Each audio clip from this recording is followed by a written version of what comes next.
Саламатсыздар ма, құрметті тыңдаушылар? Бүгінгі біздің сабағымыздың тақырыбы қалдық және период деп аталады. Мына жерде көк, қызыл, сары дөңгелектерді қайталап қоя берген бір қатарға тізіп. 92-ші дөңгелектің түсі қандай? Оны табу үшін біз бұл жердегі заңдылықты, периодты анықтап аламыз. Сонда мына жерде көк, қызыл, сары болып келді де, көк, қызыл, сары. Сонда бұл үшеу-үшеуден период қайталанып жатыр. Біз периодты анықтап болғаннан кейін, біз 92-ні сол 3-ке бөліп көреміз. 92-ні 3-ке бөлсек, 30 болады, қалдық 2. Сонда біздің периодымыз 30 рет қайталанып болғаннан кейін, 2 дөңгелегіміз қалдыққа қалып тұр. Сонда 30 болып сарымен аяқталған болса, онда сарыдан кейін көк болады, және көктен кейін қызыл болады. Көктен кейін қызыл болса, сонда біздің 92-ші дөңгелегіміздің түсі қызыл екен. Екінші тапсырмада әртүрлі фигуралардың тізбегі берілген. 127-ші орында қандай фигура бар? Оны анықтау үшін біз мына фигуралардың тізбегіне қарап, периодты анықтап алайық. Дөңгелек, үшбұрыш, шаршы, тіктөртбұрыш. Дөңгелек, үшбұрыш, шаршы, тіктөртбұрыш деп период қайталанады. Сонда біздің периодымыз төртеуден кетіп жатыр, е? Келесіде мынадан кейін енді сары болады. Ал бұдан кейін үшбұрыш. Сары не болса, дөңгелек болса, келесісі үшбұрыш болады. Осылай қайталана береді. Енді біз 127-ні қайталанып жатқан периодтың ішіндегі 4 санға бөлуіміз керек. 127-ні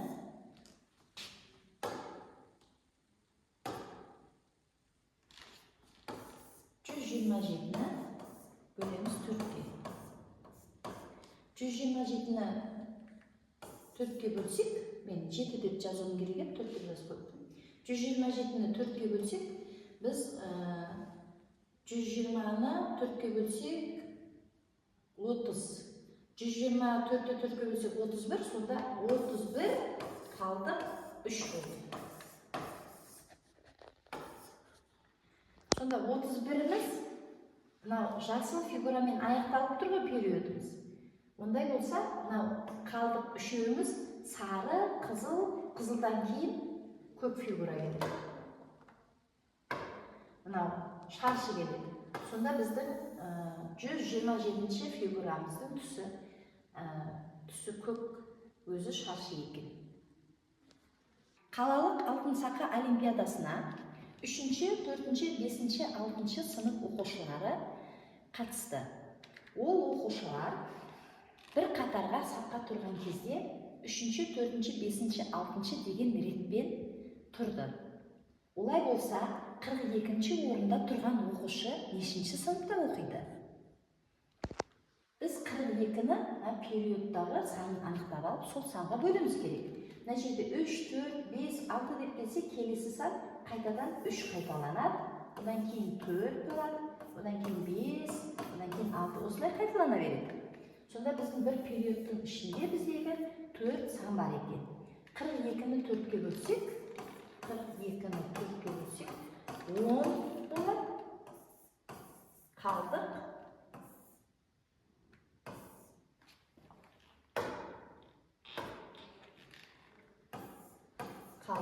2.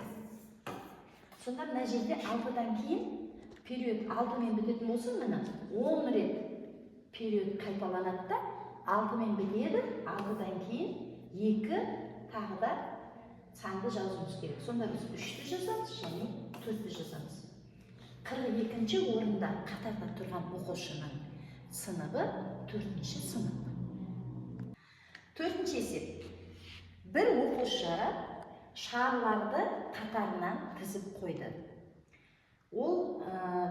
қызыл, үш ақ, екі сары шарды қатарынан тізіп қойып, соны осындай ретпен қайталай берді. 4 қызыл, 3 ақ, 2 сары, 4 қызыл, 3 ақ, 2 сары деп соңына дейін қойып шықты. Осылай қойып шыққан болса, 62-ші шар қандай түсті? 62-ші шарымыз қандай түсті екенін табуымыз керек. Енді біз ол үшін 62-ні периодтағы санды анықтап алып, соған бөлуіміз керек. Біздің периодымызда 4 қызыл бар, 3 ақ бар және 2 сары. Сонда біз 4-ке 3-ті қосамыз, оған 2-ні қосамыз. Сонда бізде 9 шығады. Периодтың ішінде 9, мына жерде 9, мына жерде 9, осылай ары қарай қайталана береді. Сонда біз 62-ні 9-ға бөлуіміз керек. 62-ні 9-ға бөлсек 6 болады. 6, қалдығымыз 8. Ал енді бізде 6 период қайталанады екен. Периодтен 6 қайталанады екен. Әрқайсында 9, 9, 9-дан. Сонда әрқайсы 9-дан қайталанатын болса, қалдығымыз 8 болса, сонда біздің 4 қызылымыз бар, оған қосамыз 3 ақты, сонда жетеу кетті ма? Енді бір сарымыз кетеді. Бір сары кетеді. Сонда ең соңғы 62-ші шарымыз сары түсті шар екен. Келесі есеп. Бұл есепте геометриялық фигураларды қандай да бір заңдылықпен қойған. Барлығы 45 фигура бар болса, цилиндр нешеу? Ол үшін біз цилиндрдің нешеу екенін анықтау үшін бұл жердегі периодты анықтап алайық. Мына текше, цилиндр, пирамида, шар, текше, цилиндр, пирамида, шар, текше болып жалғасып кете береді. Олай болса бізде текше, цилиндр,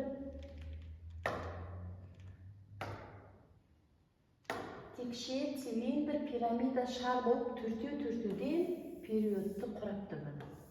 Төртеуден. Енді мына жерде ары қарай тағы да текше, цилиндр болып жалғасып кете береді. Сонда біз 45 фигураны осы периодтағы фигуралардың санына бөлеміз. 45-ті бөлеміз 4-ке. Тең 11, қалдық 1. Сонда бір қалдық қалса, біздің периодымыз 11 болады да, ең соңында бізде текше болып тұр. Ал бізден есеп оны сұрамайды. Соңындағы фигураны сұрамайды, бізден цилиндрдің санын сұрайды. Олай болса, бізде период нешеу болса, сонша цилиндр бар. Цилиндріміз 11 деп айта аламыз. Себебі, қалдықтың ең соңындағы қалдықтың ішінде цилиндр кездескен жоқ. Сондықтан жауабы 11 цилиндр. Шымкент деген осындай ретпен барлығы 120 әріп жазылды. Ш әрпі неше рет жазылған? Ол үшін біз мына жердегі Шымкент деген сөз қайталанып жатқандықтан периодты анықтау үшін мына бір сөздің ішінде неше әріп барын анықтап алуымыз керек. 1, 2, 3, 4, 5, 6, 7 әріп бар екен. Ондай болса 120-ны біз 7-ге бөлеміз. 120-ны 7-ге бөліп көрейік. Бірден береміз 7, 50, 7-ден береміз 49, 1 қалдық қалды. Олай болса, мына 17 период болса, 17 рет Ш әрпі болды да, одан кейін бір қалдық бар ғой, ол тағы да Ш әрпі мына жерде жалғасады. Ш-мен аяқталып тұр.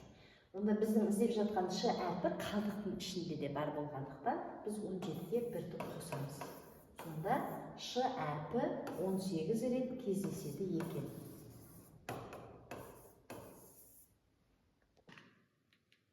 Алижан мектеп сөзін 1 рет, оқушы сөзін 9 рет жазды. 37-ші орында қай әріп? Сонда Алижан бірінші мектеп деп жазған. Мектеп. Сосын жалғастырып оқушы. Тағы да оқушы. әрі қарай оқушыны 9 рет жазған.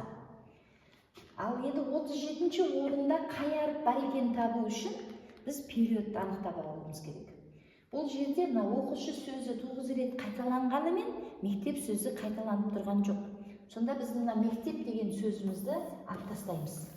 Периодқа кіргізбейміз мектеп сөзін. Ал оқушы деген сөзіміз период болып қайталана береді. Оқушының ішінде 5 әріп бар. Ал мектеп сөзінде 6 әріп бар. Олай болса, 37-ден біз мына сызып тастаған 6 әріпті алып тастаймыз. Сөйтеміз де мынау 5 әріпке бөлеміз. Шыққан санды 5 әріпке бөлеміз. Бесеу-бесеуден оқушының неше рет қайталанғанын тауып аламыз. 37-ден 6-ны азайтсақ 31 қалды. 31-ді 5-ке бөлсек 6, қалдық 1. Ал енді бізден 37-ші орында қай әріп екенін сұраған еді. 37-ші орында 6 период бітеді, тағы бір әріп қосылады. Сонда 6 периодымыз «ы» әрпінен біткен болса, тағы келесі әріп «о». Жауабы «о» әрпі.